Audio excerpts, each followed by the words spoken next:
we go. Showtime. It's time to bring it in. All right. TrueHoop's weekly show. Sneaker week, day 2. How's everybody feeling on this Tuesday? Excellent. Chilling, hanging in there. Special day today. It's like a married couple gig.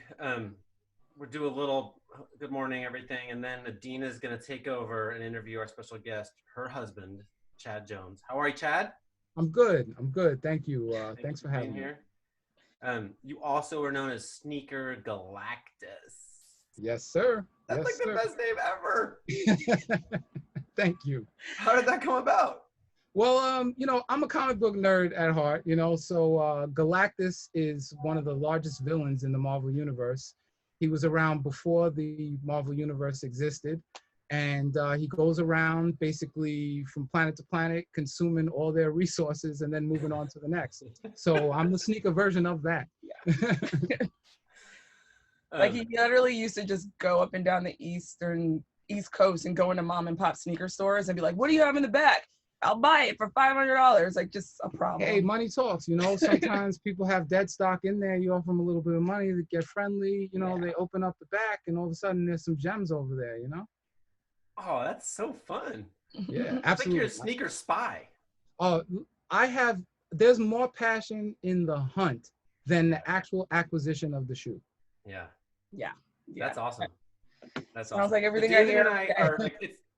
It's hilarious that we're having sneaker week because neither one of us knows anything about sneakers. So like, if you want to explain things in like a 5th grade level, that's very welcome. Don't feel like. Oh, he froze up. But I guess you want to start with you're gonna show us a little video.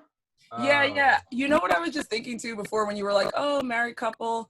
The last time we were on Zoom, it was with Will Smith, so we're kind of a big deal. Check our Instagram. Yeah, and he gave you money. What'd you say? He gave you money. I don't want to talk about it. Yeah, but it was cool. No, I'm just saying. All right. So also Randy in the chat said that I need a cool nickname. So by the end of this, if we could come up with like a Gerard had a really good one. Oh, I missed it. I didn't see it. Well, have you ever seen the movie or read the comic book Deadpool? He has, for sure. I figured he had. I'm a Marvel guy too growing up. So Gerard's recommendation was Dead Stock. Oh yeah, that's right. Yeah. I think that's pretty good. I dig it. I'm gonna make it. You can choose your own nickname. I'm just saying. I think it's pretty good. I have my own for Adena, but I don't think she likes it very much. I call her J-Rue the Sneaker Damager.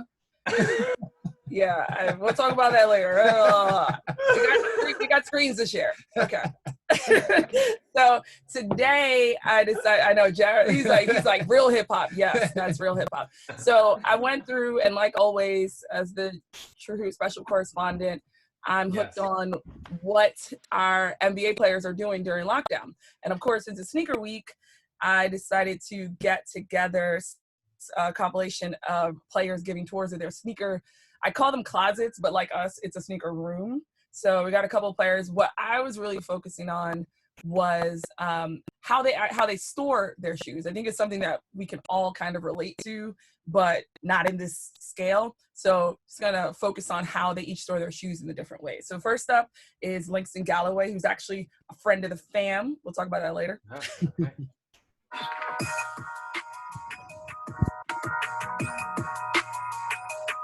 Get into the Kobe's.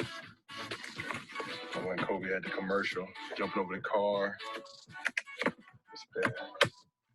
And then I had to get the faded black pack. Favorite Kobe's all the time. You guys can see Stewie Griffin pack. Crazy.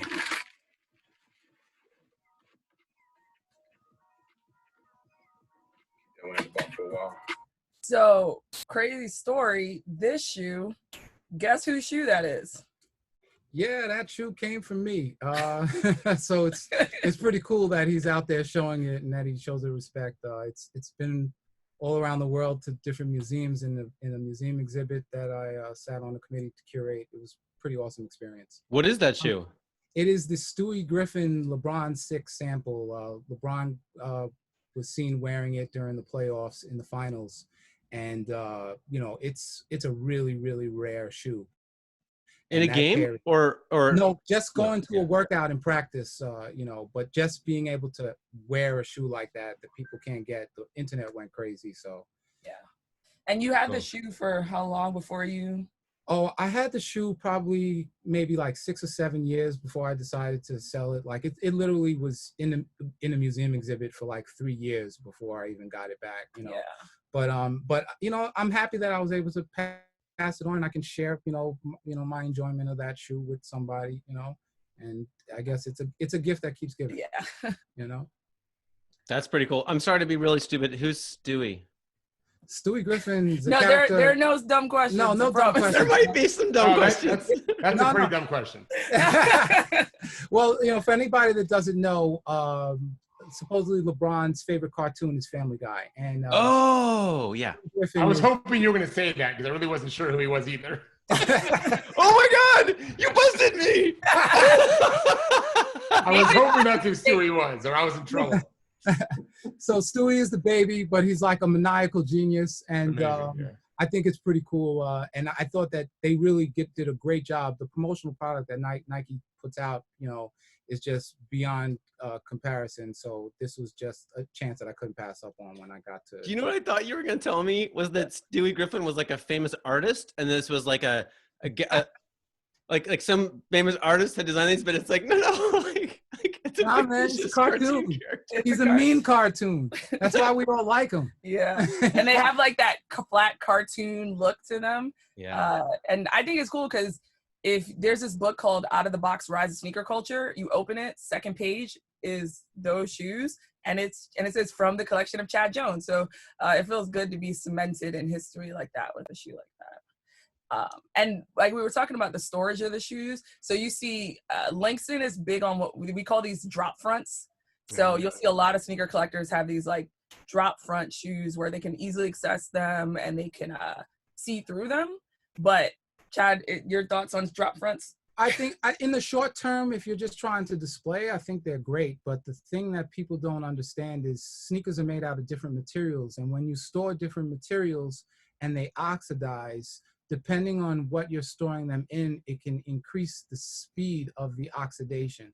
So the sneakers, if they have plastic components, like for instance, Langston Galloway has a pair of Hyper Dunks in there, plastic on plastic accelerates oxidation on plastic and vinyl. So therefore, the degradation of that shoe the speed would be increased if you leave it in there for any amount of time. But, you know, in the short-term display purposes on video, it looks awesome. It's aesthetically pleasing. I feel so much better that I have no sneakers really, but most of my nice shoes, I use shoe trees. I don't use drop fronts. And I thought that was overdoing it. This is outrageous. David, you just took away from me the oldest man on the call title with your shoe tree talk. Oh, I had it. I had it when we first started, buddy. There was never a doubt. I'm not mad at shoe trees, though. You know, I told my kid if he doesn't outgrow me, he can have these things when I'm long gone. I try to take good care of him. But this is another level. This is another level. After this, but anyway. No, I want to get David's kids on the show and ask them how they feel about inheriting the shoe trees. Well, my son's already sporting my shoes that are middle tier, I'll call them.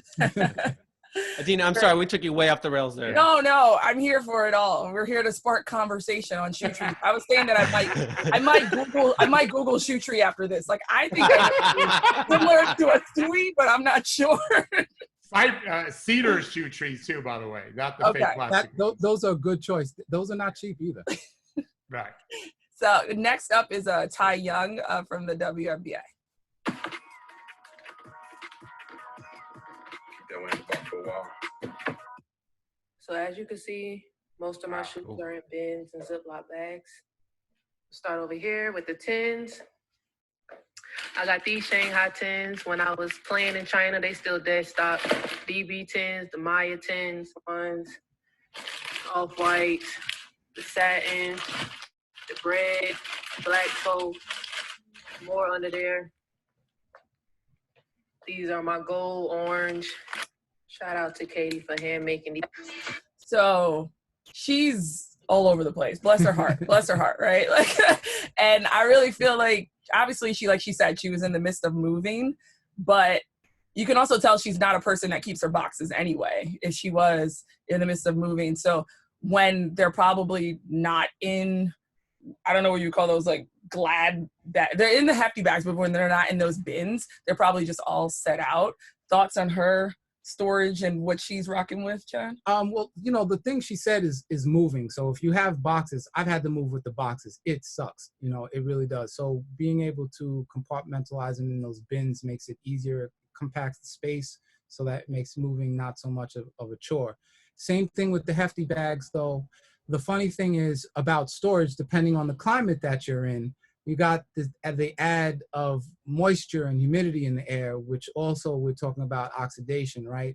So depending on where you are, you got to make sure that the room is not too humid, but also not too dry, because depending on the materials, again, you can create dry rot or you can get mold to grow on the shoe. So it's really a balance of being able to check the humidity in the air. And that's why, like, keeping these shoes for years and years on time, because they really weren't made to last, is really a chore. And it's really a effort of love. It really is. Will they wear them and then put them back in, or never wear them? Well, so the thing is, it's a matter of cleanliness for me. So if I wear it, the bottoms even get cleaned before they go back in the box. Wow. Okay. What if Adena steps on it?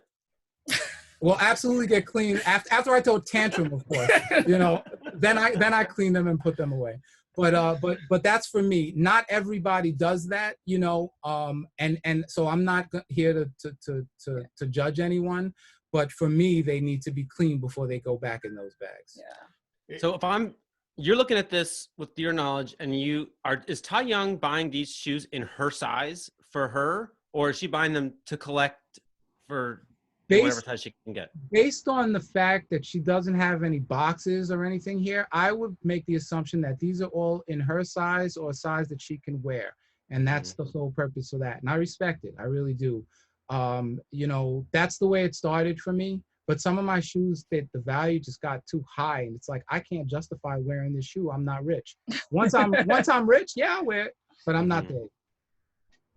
I just want to make one comment, Henry. So we're in a pandemic. We've had numerous people covering the virus that are expert science writers and authors. And this is the most scientific show we've ever had. For real. I need to Google a lot more than shoe tree when I'm done with the conversation. Well, and are you like me, David? I'm like, I went from being pretty relaxed around sneakers to now I'm nervous. Like, you should be. That's how I live. Like, I'll see a shoe on the stairs, you know, because it'll be like, that means it's supposed to go upstairs. And I'm like, listen, I don't know whether that shoe is oxidizing, it's marinating, and I don't want to touch it. So I just ask and let it be. So, yeah, part of me is like, please don't exhale around my shoes. That's what I'm feeling now. Basically, like, just stop breathing. I'm not gonna lie, I'm a little anal. Yeah. I'm sorry. That's your job, man. That's what you're doing. Next up, we got, I'm trying to think, I'm like, who is next up? Oh, Ja Morant. Ja Morant. So his display is, I'll leave it for you guys. Here we go. Gang in here.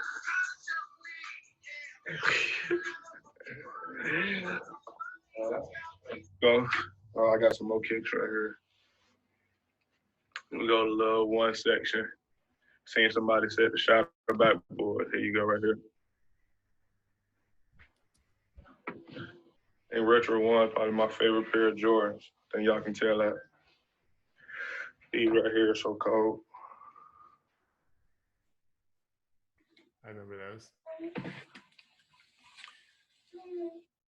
So that was it for Ja. What I liked about his is, obviously it seemed like the most put together. Like, it was an actual room and it had clothes in it and people were getting dressed and it was decent. Once again, also I think that people who don't necessarily keep the boxes, they're not very much so about this like resale life, or it's really for him to wear and to display, right? So he can walk into his closet and be like, I'm wearing a red shirt, I can grab, you know, these red ones. Also, if you continue the video, he actually has them in numerical order. So it's like, these are my ones, these are my twos, my threes. And I thought that was pretty interesting Thoughts on the storage in his collection? Yeah, so it caters to the anal approach in me, so I like that. I like the organization, so I'm with that.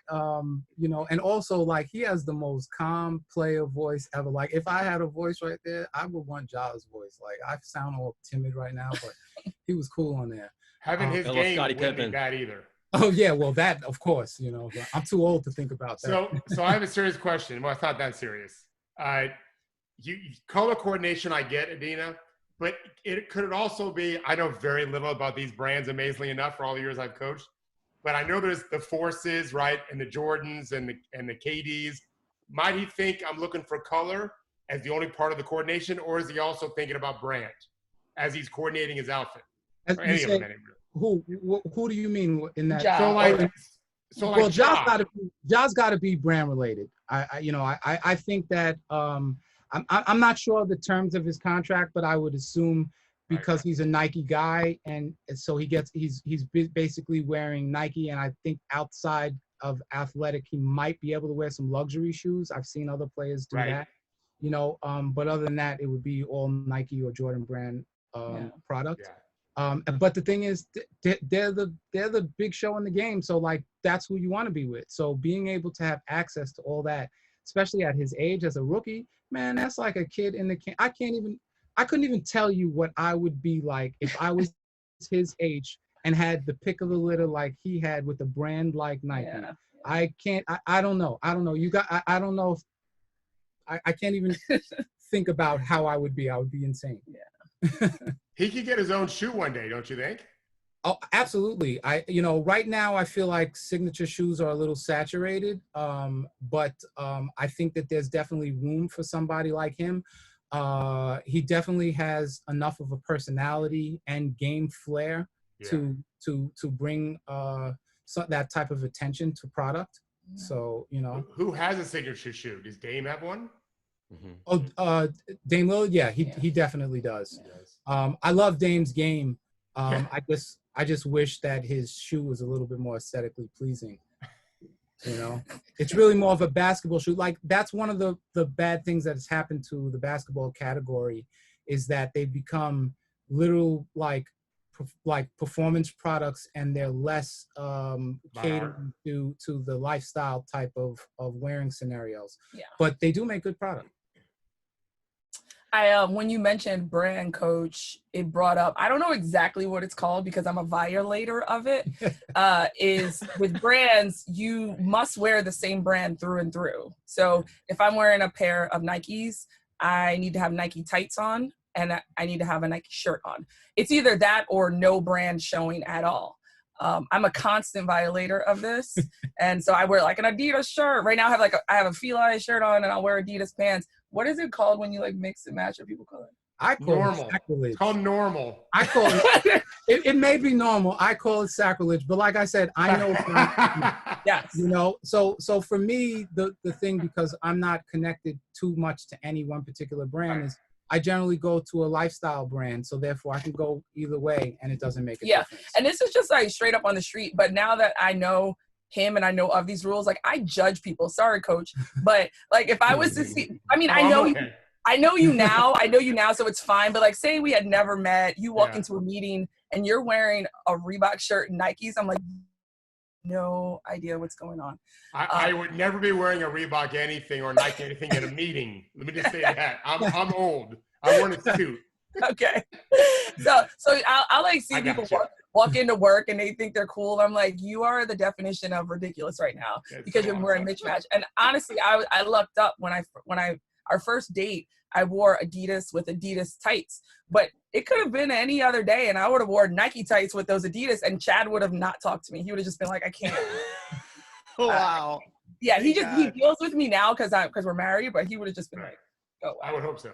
Yeah. would hope so. So that's what we're cracking with. Can I, before I turn it over really fast, I got permission from Adena to ask you, Chad, to tell a couple embarrassing stories about Adena. I didn't want to actually cause you like marital strife, but she did mention something about Disney World.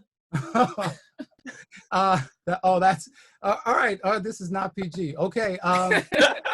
So we right before I was about to have the last surgery, I had an injury, and I was having the last surgery to repair the injury. And so before I went under the knife, we planned a little family excursion. So this was before we were married. And so it was myself, Adena, her mom, and her mom's friend. And we went down to Disney. And so the first day we went to Disney World, and I had some really strong edibles, but with hash oil rather than just pot. And so I broke it in half, and I'm like, here, Adena, have one. We'll have a great day at Disney World. It'll be great. You know, we'll be on cloud 9. And so we get there. It's extremely hot. You know, we left for the plane like 4 o'clock in the morning. Long story short, we were extremely dehydrated and tired. And by the time we got to the monorail, Adena whispers in my ear, she's like, I don't like being high in front of my mom. And then 5 seconds later, she literally blacked out in my arms. Oh no, okay? On the monorail?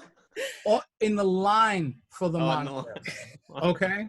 So I literally have Adena's limp body in my arms, and I'm going over to her mother, okay, to tell her what actually happened. Hey. You know, so it was a terrifying moment for me. Yeah. But it ended up, you know, Adena was okay. She was just extremely dehydrated, but she had. What did you say? What did you say to her mom? I was like, you know, Mrs. Andrews, I gave Adena a pot cookie, and she just blacked out on me, and you know, and she broke. And, you know, but you know, the crazy thing was, you know, I thought that I was gonna get, you know, berated, you know, but no, you know, her mom was so cool and collected because she had worked in the medical industry for 30 years, and she just was calm about the whole thing and really didn't, you know, beat me up about it. What did she say later on? She was just like, don't ever give anything like that to my daughter again. I was like, I promise I will not. But then later that night, she's like, give me one of those cookies. Oh my God. And I was like, and hence we have not been. Did you? You did give her. I did give her a cookie. Then was she hilarious? Oh, they went bowling that night. Adena's mom and her friend, and they had a great time. You can tell. Great time. Yeah. Does she know who Stewie is? Oh, good question. She probably would. She wouldn't. She might. She's actually pretty up to date with stuff. Yeah. She's pretty hip. Yeah. So I've seen her social media a little bit. I watched a little bit of her videos. I'm trying to learn a thing from her, which is she has like she has like a boss mentality that I would like to exude, where she's basically like, I'm gonna do what I want to do on this channel. And if you don't like that, that's not my problem. And I'm like, ooh, that's up. Yeah. Yeah. You know, when you have success behind you like that, yes, that's exactly what she is. Yeah. She's a boss. Yeah. She talks it like that because that's exactly what she is. It's like, imagine if Henry was just to be like, I might do a show tomorrow, I might not do a show tomorrow. Yeah. That's what my mom is. Yeah. I'm like, yeah. So yes, Disney World. It was great. It's funny to talk about it now, but I saw my life flash before my eyes. Yeah, you did. I did. But hey. I'm hydrating just because you told the story. Yes. Everyone take a sip of water. Coach, you have a jug. I know you do. So yeah. Okay, that part of the show's over. Exactly. Thank you for embarrassing me. So I just had a couple of questions for Chad. I'm interviewing him. I actually know half the answers to these anyway, but I think it's good for the peoples to know. And please feel free in the chat, open book, ask Chad any question about sneakers. He loves to talk about it.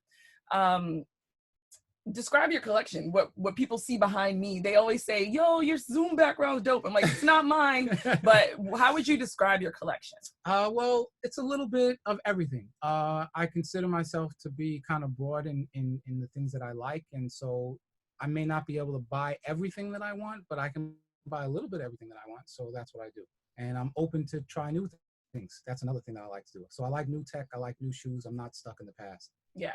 So there's this moniker that you've gained, and he's not a fan of it, but it is, you know, the people started calling him, and so it's like, what you gonna do? The PE King. And a PE is a player exclusive. So it's a shoe that's made specifically for the player. I think we spoke about that like when Sue was on. And he has a lot of them. There's literally one whole shelf here that has about 65 of them. And I'm just not allowed to even breathe on them. And so they call you the PE King. How do you feel about that? I don't really like that because it basically paints me into a box, and I'm not really with boxes. You know, like I said, I'm Galactus. I'm bigger than the whole planet, so I don't fit on a planet. So you definitely can't fit me in a box. You know. Tell him. Devin said, and I think I'm pronouncing it wrong again. He said the original Air Jordan 1 sold on auction for $560K. Too low or just right? You know, I'm not here to be able to tell you if something is too low or too high. A shoe's price or value is based on whatever a person wants to spend on it. What I do feel is that if you have the feeling that you really scored something or you got this great gift, then it's absolutely worth that. If you don't have that feeling, it's not worth that. It's that simple for me. Yeah. 560K was a lot. We actually know the man whose shoe that is, Jordan Geller. Yeah, shout out to Jordy. He's a really good guy. Did an eBay event with him not last All-Star, but in Charlotte the year before. Great guy. Yeah, exactly. PE King. So can we see like 2 PEs, 2 player exclusives, and you can actually show them what a PE means and what it is? All right. I can't touch them because we know what happened last week. I'm gonna show a PE and then I'm gonna show a sample so we can show the difference. You gonna put your gloves on? Yeah, I'm gonna put my glove on real quick. Adena, do you have gloves or no? I'm not touching anything because last week I got makeup on the shoe. For those who remember, it was a situation. Luckily, there's levels to those shoes, so she touched a lower tier shoe, so it wasn't that big of a deal. Told our friend who's a museum curator for sneaker shoes at the Bada Shoe Museum that I did that, and she said next time call her and she will have like their cleanup guy touch it. I was like, cool. Thank you, Elizabeth. Elizabeth. So here is a pair of Chris Paul Jordan 7s in the Olympic colorway, but this shoe is slightly different than the shoe that Michael Jordan wore in the '92 Olympics. So I'm gonna make it a little bit closer so you can see maybe some of the angles. There's like some embossed stars and stripes in the gold. One in 2012 when the Team USA won the gold, they gave this pair to Melo and Chris Paul. So there's this stars and stripes in there, and the original Jordan had this was all silver where the gold is, and there was no pattern on the silver either. But they won gold, so we make it gold. Exactly. And so this shoe is a size 13. Apparently, as far as I know, there are 2 pairs in the world, Chris Paul's pair and this pair. So that's why I handle it with gloves. You know, I don't want any oils touching this shoe, and it's extremely rare. So I'm gonna put this one away. How did you get that shoe? If I'm allowed, is that like not, you're not supposed to ask that? That story I'm gonna leave for another day. But I'm definitely willing to talk about other shoes and how I got them. Somebody might have to die. Who did? He's showing us 2 of them. While he's looking, who was the first one to have, like, who was the first one that had a shoe? Magic and Bird had the weapon. So, but that wasn't the first one. Was it Dr. J? Like, who was it? Well, I mean, if you really go that far back, you want to say Chuck Taylor, you know? Yeah. If was you he want a to player? I wore Chuck Taylor. I wore them. That's what we wore in the 80s, canvas. Yeah. But I thought he was the designer from Converse, no? I'm not sure if he was the designer in total, but I don't know the full history on it. I think Gerard's going to tell us in a second. He's probably Googling it right now. Yeah. I'm pretty sure he was a player first. It wasn't that good. He had 2 of them. None of us know who he is. It wasn't I don't know. Russell, Will Chamberlain, Jerry West. You know, the thing about player exclusives is, you know, I've seen pairs that maybe people wouldn't have recognized, like, for instance, like the Penetrator, which is a shoe that hasn't been released or retroed again, or the Blazer, where like they made these shoes and they had signature versions of these shoes for the guys who were endorsing the product at the time. So, you know, I don't know who was first, because I think that it probably was a group of guys. You know, when a brand is trying to get a product out, I'm assuming that they're going to try to get more than less. When we started getting to the signatures, when they really started pinpointing their branding, as far as I know, or what I think. Was the first, Adena, was the first team to really push a product like that? Was it the Hoyas and the Forces? Is that right? Do you remember the Georgetown Hoyas when didn't they wear Forces? No. Dina's only 34. She's not going to be able to help. No, you're right, Chad. So I again, I think this is more of a uniform approach. So like Georgetown was just one of the schools. So St. John's was in there. Syracuse was another one. So they were all part of that campaign. So you know, and that's really where the monetization of it started coming around. And my older cousin played for St. John's under Lou Carnesecca. So all watching that round, Derek Brown, he wore number 23. I remember Derek Brown, yeah. So that's my big cuz. So I was pretty close to the St. John's team all around, like when Malik Sealy was a senior, all the way into when like Zendon Hamilton and Felipe Lopez were like freshmen there. So it's a pretty cool experience. What's the next one you got? Next shoe, this is the all black everything LeBron 7. Being that there was a Laker colorway media day 7 that just came out that everybody wanted, I figured I'd pull out a sample from 10 years ago. This shoe was also in the museum. The cool branding on this is that on the tongue, it's the rock sign. Jay-Z. You know, the diamond, it's thrown up on the tongue. I don't know if I can get closer and give a better angle of it, you know, so everybody can see. Whose sign is that's that? branding that you don't. I'm sorry? Jay-Z. Who's yes, the sir. sign? Jay-Z throws up the rock. Right. Yeah, so that's pretty much what's there on the tongue. And then the shoes. Does LeBron still do that, by the way? Throw up the rock sign? Yeah. Haven't seen him do that, but I haven't seen it in a while. You know, but I don't know. It's because he's really big now. You know, he's you know, it's almost like they're neck and neck now. He doesn't have to shout anybody else out. Yeah. Very good and point. I would say there's Rock Nation Sports, and then there's what Rich Paul does, and exactly they're almost competitors. But I'm sure LeBron loves everything that Jay-Z does. Yeah, I'm sure. Yeah. I'm sure. And then inside the shoes, that's special. Yeah, this was the really cool thing. The insoles here, what's really special. Oh, cool. Like, so, you know, general sneakers, you know, they're just regular insoles that are like cotton or whatever. These are leather, and then they're also laser engraved. So one shoe has details about LeBron, and the other has details about Jay-Z's life. And it's just really, really cool, like just details there that you just don't see on pairs every day. So. What year was this? This was 10 years ago. So 2010 was when this sample dropped. And I can tell the story about this shoe. I got this shoe from somebody on Craigslist out of Portland, Oregon. He didn't even know what he had for $200 shipped. So the funny thing is the retail of the Laker LeBron 7 today, 10 years later, is $200. I got this sample 10 years ago for $200 shipped. This shoe right now is worth thousands of dollars. So I came up. And that's my story. Yeah. I heard this story once about like some guy worked in NBA front office and they got offered. Actually, it was the deal. It was like the Gerald Wallace for the pick that became Damian Lillard trade. And so they're on the end of this call where basically the Nets want to give him this pick that they're just dreaming about, right?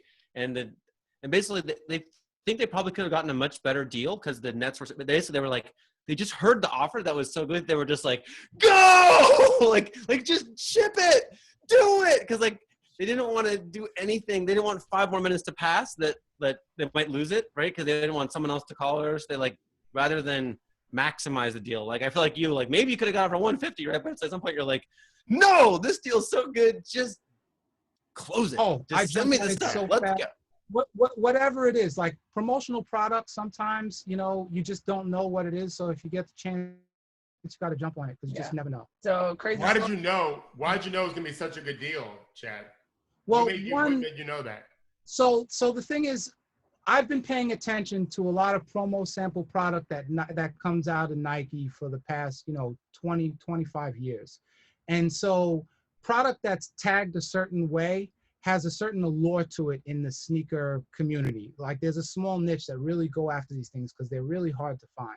So when you come up on that, you know, sometimes it's something great and sometimes it's literal garbage, you know, but you know, I'm willing to take that chance. It's a risk, but I feel like I have an eye that gives me an up on everybody else because of the time and where I grew up.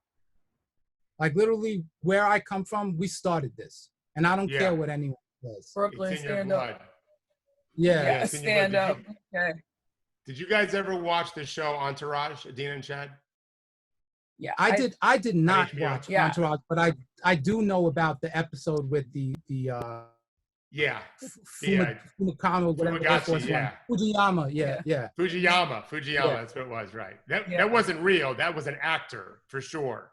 Well, yeah, but the shoe actually ended up being real. So, you know, That's so that was cool. the thing. So, you know, I've had my chances to be able to get that shoe also. So, you know, it's just one of those things where, you know, people who see them on TV, that becomes a talking point, but it's like, no, I'm the guy who has those shoes.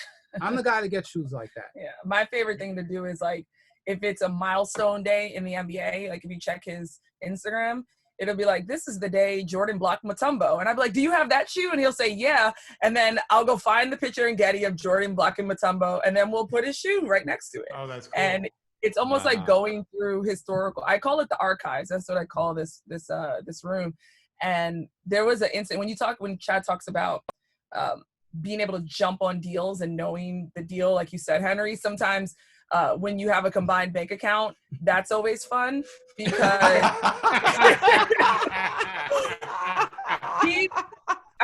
we're not the New Jersey Nets, and you know, you don't jump on the deal. So I'm chilling at work, and all of a sudden it's like, cha-ching, $2,500 have come out of your savings. What? And he's like, I was driving, I had to press on the PayPal. It just happened.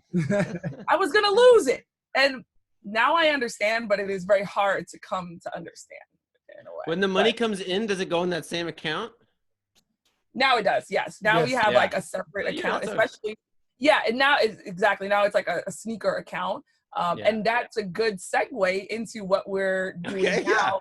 See what I did there? Nice.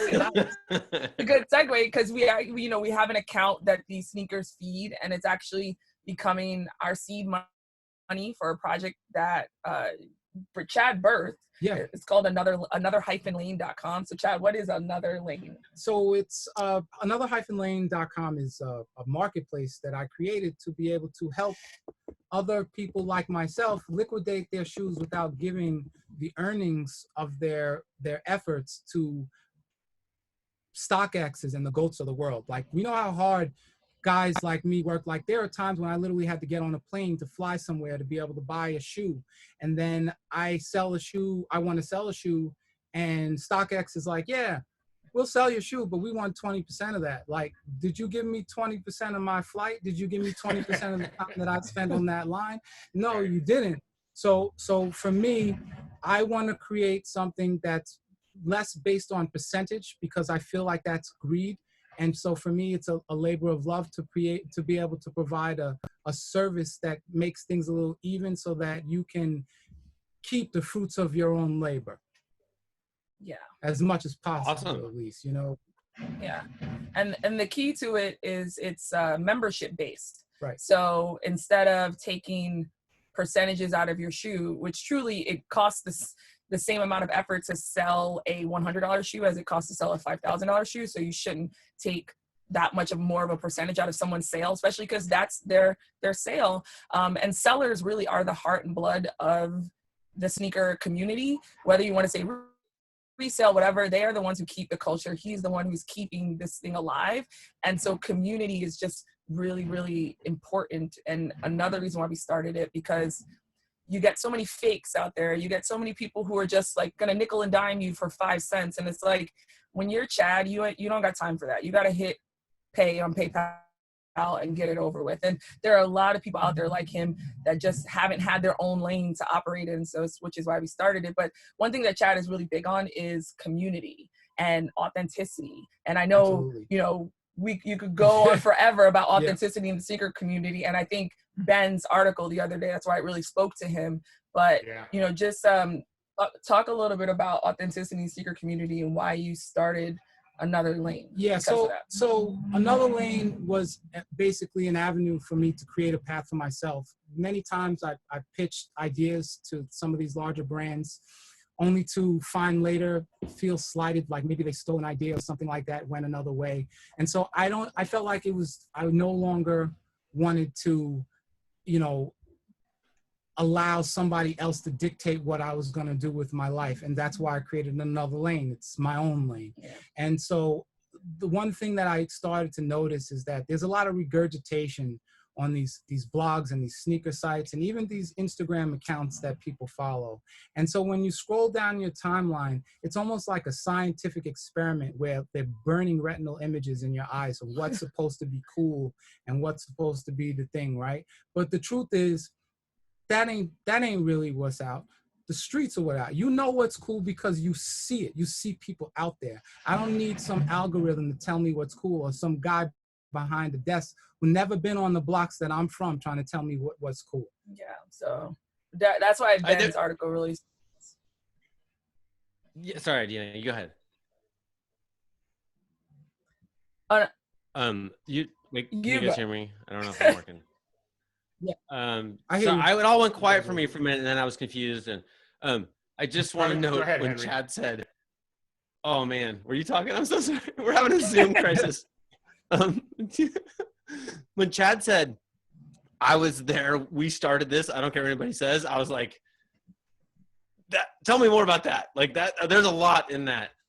Yeah. Because I'll tell it to you like this. It's really simple, and it's one word: context. Okay, you know, using an East Bay magazine or a picture from Getty Images, that's really great as a reference point. But if you weren't there, if you weren't real in the field, don't tell me what it was like back then, because I was there, you know? So when I hear or I read somebody trying to tell me what the feeling was like we talk about those years, 94, like that was prime high school age for me. In New York City, the people who people idolize today were people who I played against, you know? So having people tell these stories that are just like crazy to me, it's like revisionist. And it's like, listen, there's some really cool stuff that's out there. And it deserves all the credit that it gets, but there's a lot of really whack stuff out there too. And so I'm gonna let them know that was whack. And even if they bring it back, it's still whack, you know? And so these blogs try to make it like that's now cool, you know? And it's like, what? Like I couldn't believe it. But this year I saw a retro Flight 89 be sold out, or you had to raffle for a Flight 89. A Flight 89 is a takedown shoe. That's like, and it's not to be like, listen, monetarily, we all can afford what we can. But like, that's the shoe you got if you couldn't get J's, straight up. Like, you know, or that's the shoe that you played in because you didn't care about messing up that shoe because you rocked the J when you were out of the game. Yeah. You know? Yeah. J's are not great basketball sneakers. I don't care what anyone says. You slide all over the court. I think that Michael Jordan had flat feet just based on the way the shoes are designed. Because I have a high instep, and by having a high instep, my lateral movements require me different traction. So it's just one of those things that when people talk, it's that simple. It's so easy to see that you weren't about this life. That was a lot going on in New York right then, right? I mean, that was also also Wait, did you listen to the Mogul podcast about the birth of hip hop in New York around then? Do you know what I'm talking about? I do know about it, but I have not seen it yet. I'm sure that I will. It's Chris Lighty. Do you know the name Chris Lighty? Yeah, no, I definitely know the name Chris Lighty. Yeah. So like same place and time, right? Those are like all the people that like when you were a kid, those are the names that you heard and tried to aspire to. Like, so rappers, basketball, you know, and then the street, like it's one in the same. You cannot separate one. They have to be included. If you try, you're not about this life. It's that simple. It's all connected, and you cannot take it. It's interconnected. The shoe you just showed us, exactly. The LeBron was literally a rapper and a basketball player. It's like you can't separate these streets and these things. And if you don't understand one, you don't understand the other. And you know, it's funny. Chad talks about like being in the streets, and I don't necessarily like to talk about it all the time because it is a very traumatic incident.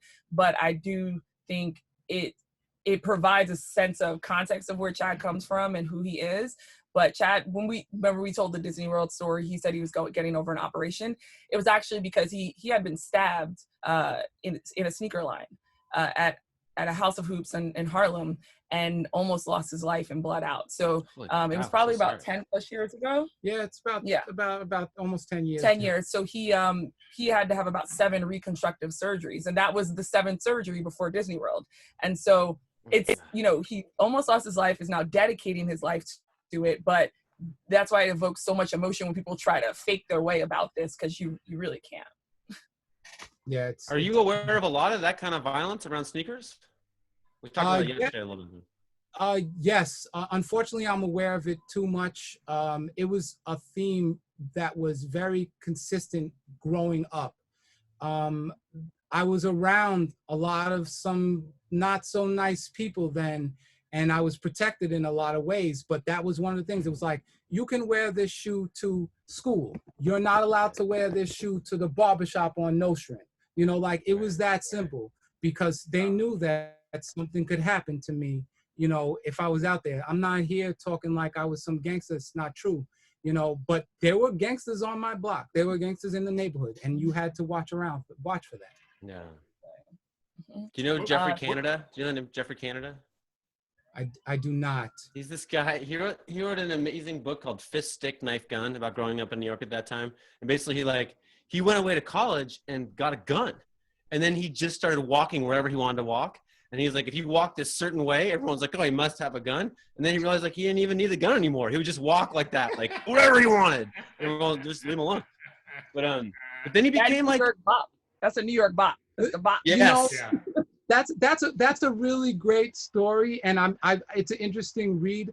But I also knew some people that literally walked around with axes in their pocket and were willing to test you. So no, thank you. I'd rather just not be in that environment. It's not a life plan. Yeah. Exactly. Can you guys talk about sneakers as art? Art is any kind of product that moves you, right? And it may not be art to you, but if it's art to me, then that's exactly what it is. It moves me. And it's also what compels me in a sense to buy it, is I feel like I have to own it when I have the opportunity to do so. But when did sneakers become art, and how did that happen? To me, sneakers have been art since I was a small child. My mother and father were both artists. My father was a commercial and fine artist. My mother was a textile designer. So the eye that I had was trained from a very long time ago to be able to appreciate aesthetically beautiful things. So it started, comic books, baseball cards, Transformers, G.I. Joes, sneakers, jerseys, and the list goes on, but the eye stays the same. And so art, yes, they all beautiful in their different ways. They're just different mediums. So another lane is about moving some shoes, but what are the ones you would never move? What are the ones that are just too much of a Adena's already there's too many. So I got to be honest with you, because they are perishable, okay? I can't say that there's anything that I would never move. If the price is right, because of where I am in life, everything can go, all right? The truly valuable things are this woman who sits right next to me. And so therefore, these things are to provide the life that we want. That was an exceptional answer. Thank you. Like literally, they paid for the ring on her finger. They helped pay for the house that we live in. So I'm very grateful for what sneakers have done for my life. But right now, I have a rack that I keep looking over, right? So I keep looking over because I have designated this rack to Adena, telling her that we are not allowed to liquidate these at this time, because I'm not convinced that the world is ready to pay for the true value that I believe these shoes are worth. Sure. Makes sense. Can you show us some or no? You want to see one? Yeah. I'd be happy to. They're not in the basketball realm. That's if okay. that's okay. Okay. Yeah. I'm gonna just art. We're talking art I'm gonna now. pull out one. Can I pull? Yeah. While he gathers that one, go ahead. Coach talked about art, and I think you know, because sneakers started in the inner city. I always say inner cities, like, is there an outer city? No, because they started in Yes, the hood. I lived in an outer city. And people love it. I guess so, right? It's an outer. It's like, is it like the inner nougat of a candy bar? You know, inner city. But people had a tendency to look down and feel like it was a wasteful thing to, why did you spend so much money on sneakers? Really, when really the woman who spent money on Louboutins, like, that's not a problem. But when you view it as art, it's like, well, you spent money on that Basquiat, right? This could be just as rare as that. And so when you look at it as art and it's in museums traveling the world, I would hope that no one ever questions or looks down upon somebody and think they're wasting their money because they bought something, like you said, they value and mean something to them. Well, $560,000 says they're starting to value these things. Yeah, It's coming around. It's coming around. Yeah, exactly. All it's right. about time. Oh, and wait, one more. Jared asked, did you grow up in East Flatbush? No, Crown Heights. No, Crown Heights, Sterling Place.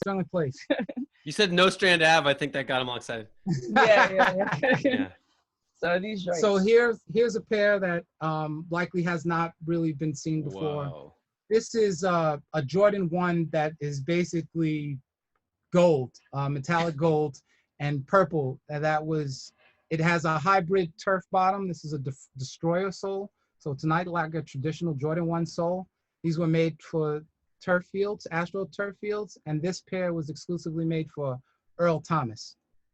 And he actually, the Jordan 1 was a shoe that they wore last NFL season. So being able to get a pair like this was just amazing. Like, look at how pretty that is, you know? So yeah, I think it's a pretty. Jared's you can see like, it from he's been in the space. Yeah. It's a sexy shoe. Yes, Jared, he has been in the news, and we were like, oh, we got the shoe, and I was like, yeah, I didn't want to put that on. I hope Earl's behavior doesn't devalue my shoe. That's what it says. Exactly. But that's Galactus, and I'm not wrapping up Henry's show because that's Henry's show. Go ahead. No, wrap it up. You do a better job than I do. I'm happy to answer any questions or talk about anything. Are we bringing in Jared? If we believe in God, yeah. What's our only religion on this show. Right. There he is. Okay. I hope I can answer properly. That's hilarious. No, yeah, you did mention Notion, so that's why I got all East Flatbush excited, because that's where I grew up. Yeah, this has been great. I do not consider myself a sneakerhead, though I do have a few drop top front boxes here, just with some stuff that I like. Two like random, like, you know, do you have this questions, and then a larger question.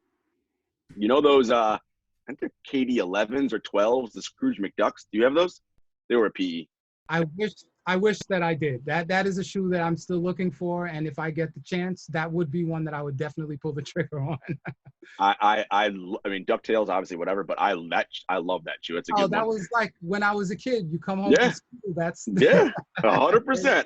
We're like vibing here. Dina, look out. You might have a new and then I know this shoe divided the hoop community for a bit. The Hair Jordan 7s, the ones that came out looking like Bugs Bunny with the gray and the pink on the airlets. How you feel about those?